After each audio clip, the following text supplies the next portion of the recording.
மேஷராசிக்காரர்கள் பயப்பட வேண்டியது என்று எதுவுமே இல்லை.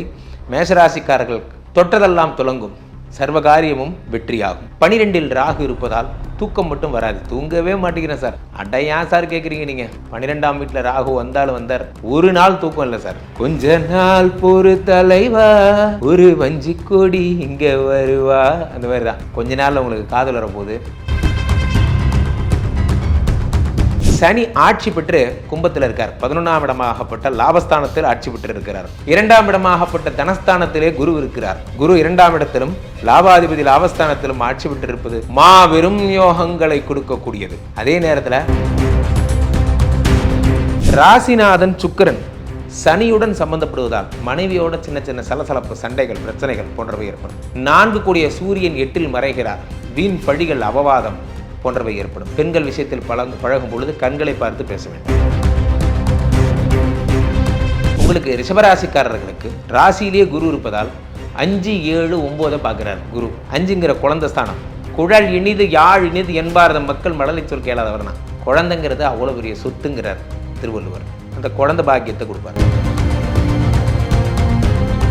சார், வாழ்க்கையில் ஒன்று புரிஞ்சுக்கிங்க, பணம் சம்பாதிக்கிறது ரொம்ப ஈஸி சார். ஆனால் அந்த பணத்தை எப்படி சம்பாதிக்கிறோங்கிறது தான் இருக்குது. மிதுன ராசிக்காரர்களுக்கெல்லாம் ஒன்று சொல்கிறேன்.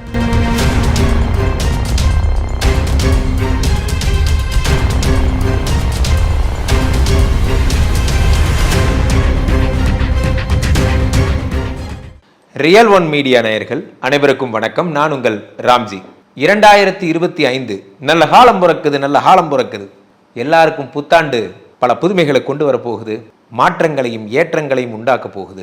சாதாரண நிலையில் இருக்கிறவங்களை எல்லாம் சரித்திர நாயகர்களாக மாற்றப் போகுது. யாருக்கெல்லாம் இந்த புத்தாண்டு ஏற்றம் தரும், யாருக்கெல்லாம் இந்த புத்தாண்டு வாழ்வில் மாற்றம் தரும், பிரிந்த தம்பதிகள் ஒன்று கூடுவார்களா, காதல் ஜெயிக்குமா, குழந்தை பிறக்குமா போன்ற விஷயங்கள் எல்லாத்தையும் நம்ம பார்க்க போகிறோம்.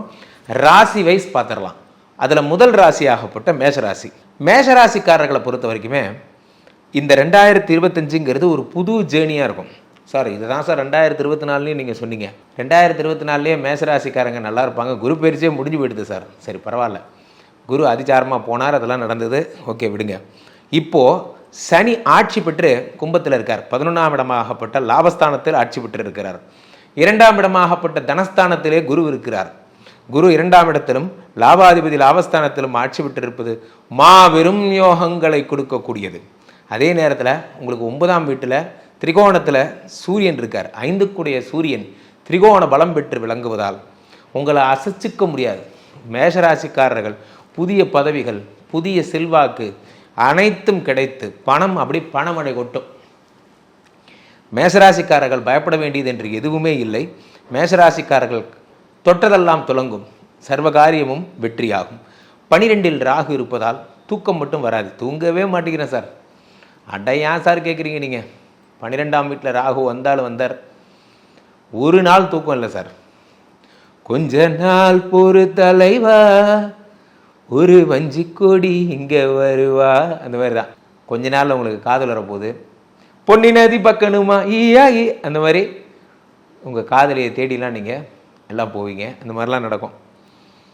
ஸோ உங்களுக்கு வேற என்னெல்லாம் சிறப்பு நடக்கும் அப்படின்னு பார்த்தீங்கன்னா, உங்களுக்கு 4ஆம் வீட்டில் செவ்வாய் இருக்கார்.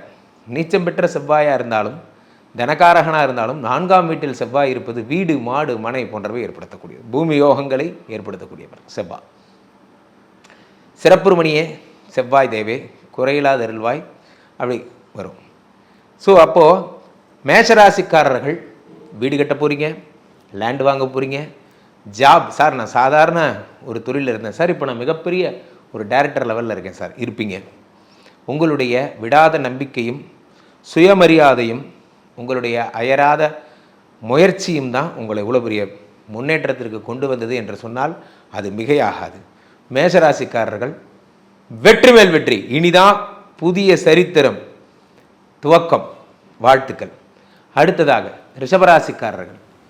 ரிஷபராசிக்காரர்களை பொறுத்த வரைக்குமே 10லே ஒரு பாவி இருந்தால் அரசனை போல் யோகம் உண்டு. 10ல் சனி இருக்கார். வெற்றி பேர் முருகனுக்கார ஹரோஹரா. நீங்கள் பண்ண வேண்டியது என்னென்னா, ராசிநாதன் நீச்சம், அதனால தான் அப்படி சொன்னேன். ராசிநாதனை நீச்சமானா என்ன பண்ணணும், முருகா முருகா முருகா எல்லாம் ஃபீல் பண்ணி முருகன் பாட்டு எந்தன் குறைகள் தீர்ப்பதெல்லாம் கந்தன் அந்த மாதிரி. ஸோ அப்போது முருக வழிபாடு மட்டுமே உங்களுக்கு ஏற்றங்களை தரும். ஒன்று. ரெண்டாவது, ராசிநாதன் சுக்கிரன் சனியுடன் சம்பந்தப்படுவதால் மனைவியோட சின்ன சின்ன சலசலப்பு, சண்டைகள், பிரச்சனைகள் போன்றவை ஏற்படும். 4 கூடிய சூரியன் 8 மறைகிறார். வீண் பழிகள், அபவாதம் போன்றவை ஏற்படும். பெண்கள் விஷயத்தில் பழகும் பொழுது கண்களை பார்த்து பேச வேண்டும். ரொம்ப ஜாக்கிரதையாக இருங்க. அவப்பெயர்கள் வரும். அவப்பெயர்களை துடைத்துக் கொள்வது நல்லது. ரெண்டாவது விஷயம் என்ன, உங்களுக்கு ரிஷபராசிக்காரர்களுக்கு ராசியிலேயே குரு இருப்பதால் 5, 7, 9 பார்க்குறார் குரு. 5ங்கிற குழந்தை ஸ்தானம். குழல் இனிது யாழ் இனிது என்பார் மக்கள் மழலை சொல் கேளாதவர்னா. குழந்தைங்கிறது அவ்வளோ பெரிய சொத்துங்கிறார் திருவள்ளுவர். அந்த குழந்தை பாக்கியத்தை கொடுப்பார். திருமணம் ஆகாதவர்களுக்கு 7ஆம் இடத்தை பார்க்கறதுனால திருமணம் ஆகாதவர்களுக்கு திருமணத்தை செய்து வைப்பார். காதலை என் காதலே என் காதலே அப்படி பாடிட்டு இருந்தீங்க எல்லாரும். வள்ளி வர போறா அப்படி பாட ஆரம்பிச்சிருவீங்க. என்ன சார் ஒரே குஷியாக இருக்கீங்க சார்? நம்ம ராசி பலனாலே குஷி தான் சார். 2025 புத்தாண்டாவது சார். 2024 ஃபுல்லாக ஒரு பிரச்சனை, வயநாடு அதாச்சு இதாச்சு என்னென்ன. இனிமையாவது சந்தோஷமாக இருப்போம் சார். 2025 நீங்கள் சந்தோஷமாக இருக்க போகிறீங்க, மகிழ்ச்சியோடு இருக்க போகிறீங்க. உங்கள் வாழ்க்கையில் புதிய பிரகாசங்கள்லாம் ஏற்பட போகுது. மாபெரும் வெற்றியை காண போகிறீங்க. என்ன கொஞ்சம் பழிச்சொல் வரும், பெண்கள் இடத்துல பேசுங்க, கண்ணியம் காணுங்க. மற்றபடி 4ங்கிற அம்மாவோட உடல்நிலையில், அப்பாவோட உடல்நிலையில் பிரச்சனை வரும். அப்பா அம்மாவை பிரிஞ்சிருக்கக்கூடிய, வடநாடு சென்று தங்கக்கூடிய வாய்ப்புகள்லாம் கூட ஏற்படலாம்னு வச்சுக்கலாம். ஸோ ராசிநாதன் சனியோட சம்மந்தப்படுறதுனால பல காதல்கள் வரும். ஒரு காதல் வந்துச்சோ, ஒரு காதல் வந்துச்சோ, காதல் வந்துக்கிட்டே இருக்கும்.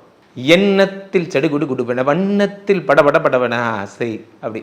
அடுத்ததாக மிதுன ராசிக்காரர்கள். அதனால் காதலிங்க, ஜாலியாக இருங்க, கீப் சீக்கிரசி. அடுத்து மிதுன ராசிக்காரர்கள் 7 கூடிய பாதகாதிபதி வீட்டில் சூரியன் இருக்கிறார். 3 கூடியவன் 7ல் இருக்கிறார். 3 கூடியவன் 7ல் இருந்தால் என்ன ஆகும்? 3ங்கிறது முயற்சி, சகோதர பாவம். அவர்கள் 7ல் இருந்தால் பாதகாதிபதி குருவோட வீட்டில் இருக்கிறதுனால சகோதரர்களால் மனக்கஷ்டம் போன்றவை. 6ஆம் வீட்டிலே புதன் இருக்கிறார். 1, 4 கூடியவர் 6ஆம் வீட்டிலே புதன் இருக்கிறார். புதன் இருப்பது இன்னும் ஆபத்தை தரக்கூடியது. 8லே சந்திரன், 9ல் சுக்கிரனும் சனியும் இருக்கிறார். சனி 9ஆம் வீட்டில் இருக்கிறது. சுக்கிரனோடு சேர்ந்த அமைப்பு எல்லாம் சேர்ந்து யோகாதிபதி பாக்யாதிபதி வீட்டில் இருக்கார் சார். மிக பிரமாதமான வழிகளில் எல்லாம் பணம் வரும். பணம் பல வழிகளில் வரும் சார். வாழ்க்கையில் ஒன்று புரிஞ்சுக்கிங்க, பணம் சம்பாதிக்கிறது ரொம்ப ஈஸி சார். ஆனால் அந்த பணத்தை எப்படி சம்பாதிக்கிறோங்கிறது தான் இருக்குது. மிதுனராசிக்காரர்களுக்கெல்லாம் ஒன்று சொல்கிறேன். குரு பிரம்மா குரு விஷ்ணு குரு தேவோ மகேஸ்வரஹா குரு சாட்சாத் பரபிரம்மா தஸ்மை ஸ்ரீ குரவே நமஹா. குரு தான் உங்களுக்கு எல்லாம். இந்த குருவுடைய அனுகிரகம் இல்லாமல் போகிற எல்லாருக்கும் வாழ்க்கையில் எல்லாமே கையோடு போயிடும். குருவோடைய அனுகிரகம் வேணும். அப்போ நீங்கள் என்ன பண்ணணும்? ஏன்னா 7 கூடியவன் குரு. அந்த குரு உங்களுக்கு 12ஆம் வீட்டில் இருக்கான். பாதகாதிபதி 12ஆம் வீட்டில் இருந்தால் என்ன ஆகும் என்றால் உறக்கம் போயிடும், ஜெயில் வாசம், அபவாதம் போன்றவையெல்லாம் ஏற்படும். செய்யாத பழிக்கு சார் நான் ஒன்றுமே பண்ணல சார், எனக்கு இந்த மாதிரி தண்டனை சார் எல்லாம் ஏற்படும். காரணம் என்ன? உங்களுக்கு 7 கூடிய குரு 12ஆம் வீட்டில் மறைகிறார். ஸோ 12ஆம் வீட்டில் மறைகின்ற குரு இது போன்ற பலன்களை தருவார். அடுத்ததாக 12ல் இருக்கக்கூடிய குரு 12, 1, 2, 3 4ஆம் பார்வை. உயர்கல்வி, உயர் பதவி. சில பேர் கடன்லாம் அடைச்சிருப்பீங்க, எல்லா கடனும் அடைச்சிருப்பீங்க. காரணம் என்ன அப்படின்னா ப்ரமோஷன் கிடச்சிருக்கும், சேலரியில் ஹைக் கிடச்சிருக்கும், அல்லது பணம் சம்பாதிக்கிறதுக்கான புதிய வழி கிடச்சிருக்கும். பணம் மட்டுமே தன்னிறைவை தந்து விடாது. அடுத்து குரு 6ஆம் பார்வையா 6ஆம் இடத்தை பார்க்கிறார். வியாதி கடன் கஷ்டத்தை கொடுக்கும், அடுத்த சரி பண்ணும். அடுத்து ஆயுள் பாவத்தை பார்க்குறார், ஆயுசுக்கு வந்த ஆபத்து சரியாகும். ஸோ 8லே 9லே சனி இருப்பதால் 9, 10, 11 சனி பார்க்கிறார். மாமனார் வழி மாமியார் வழி பிரச்சனைகள் வரும். மாமனார் வழி மாமியார் வழி பிரச்சனைகள். அடுத்து சனி 7ஆம் பார்வையாக 9, 10, 11, 12, 1, 2, 3 சகோதரர்களுடன் பிணக்கு ஏற்படும். 3, 4, 5, 6ஆம் இடத்தை பார்ப்பதால் சனியே பிணியே காலில் பிரச்சனை வரும். ஸோ இவெல்லாம் ஏற்படும். மிதுன ராசிக்காரர்களுக்கு ஆக்சிடென்ட் ஆகிறதுக்கான வாய்ப்புகள் எல்லாம் உண்டு. ஏன்னா ராகு பார்த்துட்டேன்னா 10லே ஒரு பாவி இருந்தால் அரசனை போல் யோகம் உண்டு. 10ல் ராகு இருக்கிறதுனால தொழில் அபிவிருத்திலாம் ஏற்படும். ஆனால் வண்டி நீங்கள் எடுக்கும்போது என்ன பண்ணணும்? கருமாரியம்மனை, தேவி கருமாரியம்மா தேடி வந்தேன் உன்னை அம்மா, ஆவலுடன் உன்னை பணிந்தேன், ஆவார பாட வந்தேன். அரவேணும் ராகு ஐயனே போற்றி, கரவாதருள்வாய் கஷ்டங்கள் நீக்கி, ஆகவருள் புரி அனைத்திலும் வெற்றி, ராகுக்கணியே ரம்யா போற்றி போற்றி. சாம் சீம் சும் சஹ ராகவே ஸ்வாகா. எப்படி? சாம் சீம் சும் சஹ ராகவே ஸ்வாகா. வேண்டுங்க, எல்லாம் நடக்கும்.